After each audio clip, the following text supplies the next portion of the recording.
मोदी को हम बदनाम मोदी को हमने बदनाम किया। आप संभाल के जबान संभाल के पत्रकार महोदय बात कीजिए। हमने आप कैसे कह दिया आपने कि हम कांग्रेसी, आपने कैसे कह दिया हम कांग्रेसी हैं? आपने कहा कैसे बताइए? लश्कर भी तुम्हारा है, सरदार भी तुम्हारा है, तुम झूठ को सच लिख दो, अखबार भी तुम्हारा। सही बात, बेशर्म पत्रकार हो।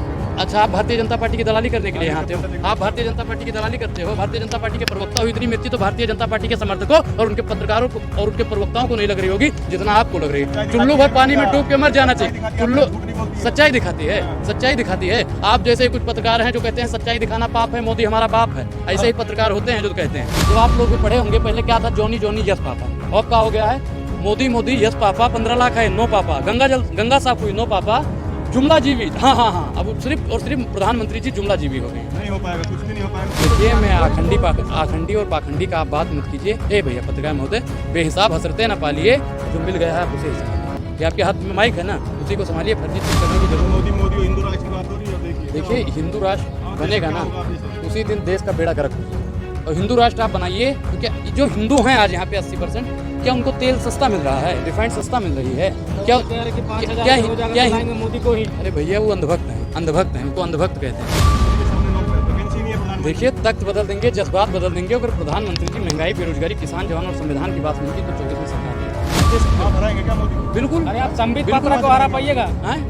डिबेट करवा दीजिए पत्रकार महोदय, डिबेट करवा दीजिए। अगर खरी डिबेट छोड़ के ना भागिए, नाम बदल स्मृति ईरानी जी का इलाज कर दीजिए। हिम्मत है आपकी बात सुनने में? जेल जाना, रेल जाना, खेल जाना, वो सब बाद में बात करेंगे। आप पहले सुनिए हमने क्या कहा कि स्मृति ईरानी जी का इलाज कीजिए, क्योंकि स्मृति ईरानी जी 2014 से पहले बहुत बुद्धिमान हुआ करती थी। 400 वाला सिलेंडर लेके भैया यूं फिरकियों में लेके, अरे महंगाई है क्या करती थी? क्या आज 1200 रुपए पार हो गया है? आज उनको महंगाई नहीं नजर आ रही है? उनका इलाज होना चाहिए। क्या प्रधानमंत्री जी का इलाज उनको करना चाहिए? सबित पात्रा जी को कैसे इलाज करेंगे? क्योंकि प्रधानमंत्री जी कहा करते थे कि जब महंगाई होती है तो किसानों की, गरीबों की कमर टूटती है। और आज प्रधानमंत्री जी ने महंगाई कर दी, हर एक किसान का, हर एक जवान का, सबका कमर टूट रहा है, तो उनका भी इलाज करना चाहिए। ए मोदी जी, कैसे कैसे मंजर भी आने लगे हैं और गाते गाते लोग चिल्लाने लगे हैं। बदल दीजिए इस तालाब के पानी को, क्योंकि कर्नाटक में आपका फूल मुरझा गया है ना, 24 में भी आपका फूल मुरझा गया। मैदान जाएंगे, नौकरी के मामले में सबसे आगे पहुंच गया है, बेरोजगारी के मामले में सबसे आगे पहुंच गया है। किसानों को आए दिन पीटा जा रहा है, देश आगे बढ़ रहा है, रेसलर महिलाओं को घसीटा जा रहा है। तमाम विपक्षी इकट्ठे हो रहे थे, इस तारीख को क्या कर बिल्कुल पाएंगे? कुछ उखाड़ पाएंगे क्या? सर फरोसी की तमन्ना अब हमारे दिल में है और देखना है जोर कितना बाजुए कातिल में है। 23 तारीख के बाद में पता चल जाएगा ना। जब आप लोग भी पढ़े होंगे पहले क्या था, जॉनी जॉनी यस पापा, अब क्या हो गया है? मोदी मोदी यस पापा, 15 लाख है नो पापा, गंगा साफ हुई नो पापा, जुमला जीवी। हाँ हाँ हाँ, अब सिर्फ और सिर्फ प्रधानमंत्री जी जुमला जीवी हो गए हैं। नहीं हो पाएगा, कुछ भी नहीं हो पाएगा। मोदी के सामने नो वैकेंसी नहीं है प्रधानमंत्री। देखिए, तख्त बदल देंगे, जज्बात बदल देंगे। अगर प्रधानमंत्री जी महंगाई, बेरोजगारी, किसान, जवान और संविधान की बात नहीं की तो 24 में सरकार बदल देंगे। अरे मोदी नहीं तो कौन? मोदी नहीं तो पूरा विपक्ष, मोदी नहीं तो आप, मोदी नहीं तो हम, मोदी नहीं तो देश के 135 करोड़ जनता। भाई बिल्कुल बिल्कुल भाई, हम टक्कर दे सकते हैं मोदी जी को। आप दे सकते हैं, आप दे सकते हो। आप हराएंगे क्या मोदी को? बिल्कुल। अरे आप संबित पात्रा को हरा पाइएगा। डिबेट करवा दीजिए पत्रकार महोदय, डिबेट करवा दीजिए। अगर भरी डिबेट छोड़ के ना भाग जाए, नाम बदल दूंगा। किसका? सबित पात्रा का नाम ले रहे थे ना, डिबेट करवा दीजिए आमने सामने। अगर वो डिबेट, आप अनपढ़ है, वो डॉक्टर है। अनपढ़ है वो? अरे वो आप अनपढ़ है, वो डॉक्टर है संबित पात्रा। डिग्री दिखा दीजिए उनकी, और मेडिकल उनका कहाँ है? तो डिग्री दिखाते चलेंगे। MBBS किए हैं ना। ए साहब पैरासोटामोल कब खाया जाता है बताइए? आप हमको अपनी डिग्री दिखाइए, हमारी तबीयत खराब होगी तो हम आप ही के पास आएंगे। और पहले आप स्मृति ईरानी जी का इलाज कर दीजिए, नड्डा जी का सम्मान नहीं करना। बिल्कुल, मैं तो महिलाओं का सम्मान कर रहा हूँ। मैं तो महिलाओं इलाज। भाई एक चीज बताइए कि मैं बता रहा हूँ भाई, जिसकी माफी जबरदस्ती सर बात तो सुनिए, पहले हमारी पूरी बात सुनिए, पूरी बात सुनोगे आप? हिम्मत है आपकी बात सुनने में? जेल जाना, रेल जाना, खेल जाना, वो सब बाद में बात करेंगे। आप पहले सुनिए हमने क्या कहा कि स्मृति ईरानी जी का इलाज कीजिए, क्योंकि स्मृति ईरानी जी 2014 से पहले बहुत बुद्धिमान हुआ करती थी। 400 वाला सिलेंडर लेके भैया यूं फिरकियों में लेके, अरे महंगाई है क्या करती थी? क्या आज 1200 रुपए पार हो गया है? आज उनको महंगाई नहीं नजर आ रही है? तो उनका इलाज होना चाहिए। क्या प्रधानमंत्री जी का इलाज उनको करना चाहिए? सबित पात्रा जी को कैसे इलाज करेंगे? क्योंकि प्रधानमंत्री जी कहा करते थे कि जब महंगाई होती है तो किसानों की, गरीबों की कमर टूटती है। और आज प्रधानमंत्री जी ने महंगाई कर दी, हर एक किसान का, हर एक जवान का, सबका कमर टूट रहा है, तो उनका भी इलाज करना चाहिए। सबित पात्रा जी को बताएंगे मोदी जी, 3 राज्यों में चुनाव है, बताएंगे। हाँ हाँ, तो देख लेंगे। ए भाई एक चीज बताएं, राजस्थान में क्या होगा, मध्य प्रदेश में, छत्तीसगढ़ मोदी जी कर्नाटक आ रहे हैं तो 2000 रुपए का नोट बंद किए थे ना, क्योंकि वो 2000 का नोट उनके काम नहीं आया। और राजस्थान, मध्य प्रदेश, छत्तीसगढ़ हारेंगे ना तो आज ही लिख के ले लो कि 500 की भी नोट ना बंद कर दें तो कहना। 500 का भी नोट बंद होने वाला है। ये अफवाह नहीं उड़ा रहे हैं, जब वो हार जाएंगे तब वो जो करेंगे। कुछ कह लीजिए, लेकिन मोदी ही होगा 2024। ये आप कैसे तय करोगे? जनता तय करेगी, आप जैसे दलाल पत्रकार तय करेंगे? बताइए। अनुराग जी, कर्नाटक में जो है लव जिहाद के जो विरोध में जो कानून बनाया गया था, उस पर रोकथाम के लिए कानून बनाया गया था, कांग्रेस ने वो वापस ले लिया। बताइए, ये तुष्टिकरण की राजनीति भाई क्या अच्छा, है? लव जिहाद देश की किस डिक्शनरी में लिखा हुआ है?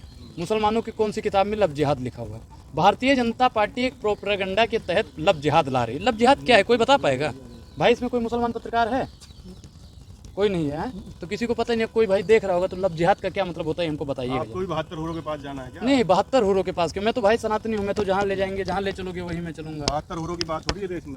72 गेमिंग जिहाद, बहुत जिहाद भाई यहाँ पे चल रही है। यहाँ पे तो महंगाई जिहाद चल रहा है, बेरोजगारी का जिहाद चल रहा है, भुखमरी का जिहाद चल रहा है, और आप जैसे पत्रकारों को दबाया जा रहा है उसका जिहाद चल रहा है। आप उस जिहाद की बात कीजिए। आप लव जिहाद, देश गेमिंग, मजबूत हो रहा है उसकी बात करेंगे। देश मजबूत और क्या? किस फील्ड में देश मजबूत हुआ है? संसद बन गया, संसद बन गया, लेकिन एक ओबीसी में मतलब क्या नाम है, आदिवासी महिला का अपमान करके आप संसद भवन का निर्माण करके बहुत खुश हो रहे हो, विरोध करिए। ढिंढोरा पीट रहे हो। विरोध करिए। बिल्कुल, आप मैं जितना कह रहा विरोध हूँ, करेंगे मोदी उतना ऊपर जाएंगे, देख लेना। ए मोदी जी, कैसे कैसे मंजर अभी आने लगे हैं और गाते गाते लोग चिल्लाने लगे हैं। बदल दीजिए इस तालाब के पानी को, क्योंकि कर्नाटक में आपका फूल मुरझा गया है ना, 24 में भी आपका फूल मुरझा गांधी जाएगा। मैदान जाएंगे किस लिए? 23 तारीख को। भाई देखो, अभी मैं कुछ कह नहीं सकता हूँ, लेकिन बाद का देखा जाएगा। अभी हम उसके बारे में प्रतिक्रिया नहीं देंगे। विपक्षियों से बहुत लगाव है आपको। हाँ, क्योंकि भाई विपक्षी देश को बचा सकता है, विपक्षी देश को बचा, जैसे गांधी जी ने, बचाया तो मोदी ने अम्बेडकर है। जी ने, हैं, और जैसे और भी जितने क्रांतिकारी थे उन्होंने देश को बचाया ना अंग्रेजों से। तो आज अंग्रेजों से अगर देश को बचाना है तो जितने भी विपक्षी नेता हैं गांधी का साथ दें, वो चाहे राहुल गांधी हो या और कोई। बचाया, पाकिस्तान से बचाया, चीन से बचा रहे हैं, तुम्हें और क्या चाहिए? ए भैया, आप हाथ अपना खुद धोते थे? मोदी जी आपका हाथ धुलवाने आते थे? भगवान भी मतलब मोदी जी को बनाने के बाद डिटोल साबुन से हाथ धोए होंगे कि पता नहीं किसको बना दिया, अब गलती से ऐसे आदमी को। धीरेन्द्र शास्त्री अभी से लगे हुए हैं मोदी जी को देखिए, जिताने मैं पे। आखंडी और पाखंडी का आप बात मत कीजिए। ए भैया पत्रकार महोदय, बेहिसाब हसरते ना पालिए, और जो मिल गया है आप उसे ही संभालिए। ये आपके हाथ में माइक है ना, उसी को संभालिए, फर्जी चीज करने की जरूरत मोदी मोदी हिंदू राष्ट्र की बात हो रही है। अब देखिए, क्या देखिए, होगा? हिंदू राष्ट्र बनेगा क्या ना, होगा अब जैसे? उसी दिन देश का बेड़ा गर्क हो जाएगा। और हिंदू राष्ट्र आप बनाइए तो क्या जो हिंदू हैं आज यहाँ पे 80%, क्या उनको तेल सस्ता मिल रहा है, रिफाइंड सस्ता मिल रही है? क्या यार कि 5000 क्या हो जाएगा क्या तो लाएंगे मोदी को ही। अरे भैया, वो अंधभक्त हैं, अंधभक्त हैं, उनको अंधभक्त कहते हैं।